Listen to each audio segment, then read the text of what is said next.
Member for Coquitlam-Millardville. Thank you, Madam Speaker. On Wednesday, we asked the Minister why Jean Donaldson was forced to lie in a gurney in the lobby of Eagle Ridge Hospital outside the gift shop for 36 hours. In response, the Minister said, and I quote, "Wintertime is busy," and then said it would be really folly to leave a hospital half empty. Well, it turns out, Madam Speaker, that after leaving Jean in the lobby for 36 hours, they moved her to an empty block of rooms in Eagle Ridge Hospital. So, Honourable Speaker, my question is for the Minister. Can he explain why he's leaving a block of Eagle Ridge Hospital half empty when, in fact, in his own words, it's just the busy season? Minister of Health. Thank you, Honourable Speaker.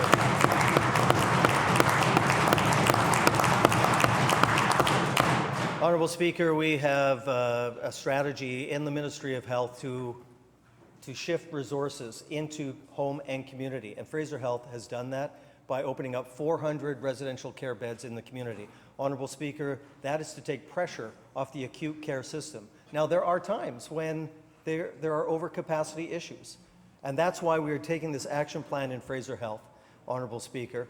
But in fact, Abbotsford, Eagle Ridge, and Peace Arch all have business cases sitting with the Ministry of Health for consideration for expansion of emergency departments. But again, Honourable Speaker, $11 billion investment in healthcare facilities across this province. There are times when we're busy, there's no question. I experienced this personally a couple of weeks ago at Royal Inland Hospital, and despite being busy, every one of those nurses, every one of those physicians gives proper professional care to those patients, Honourable Speaker.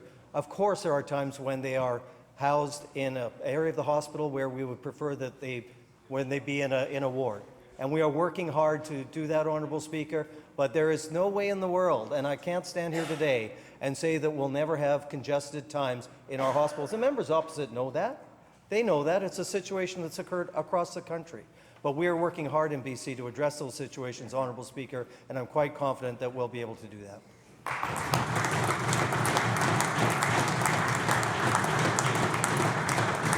Coquitlam-Millardville on a supplemental. Thank you.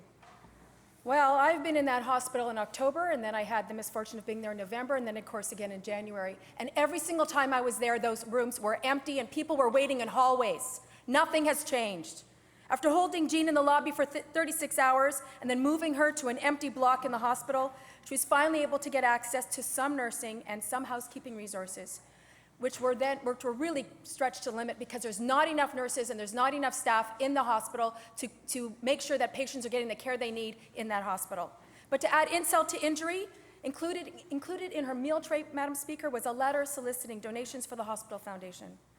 Honourable Speaker, the Hospital Foundation already has a really tough job to do raising money for the hospital. So does the minister really think that by keeping people in hallways, people like Jean, that's really, really helpful for the hospitals and for the patients of British Columbia? Minister of Health. Thank you, Honourable Speaker.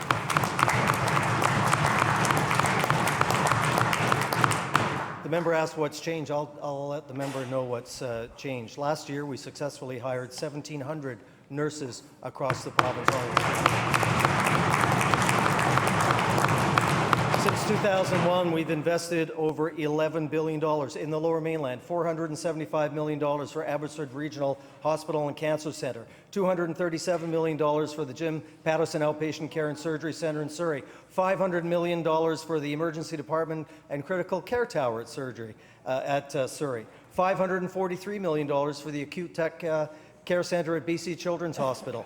Honourable Speaker, in the Interior, $417 million towards the new patient care tower in Kamloops, $381 million for the Interior Heart and Surgical Centre in Kelowna. The list includes every part of this province.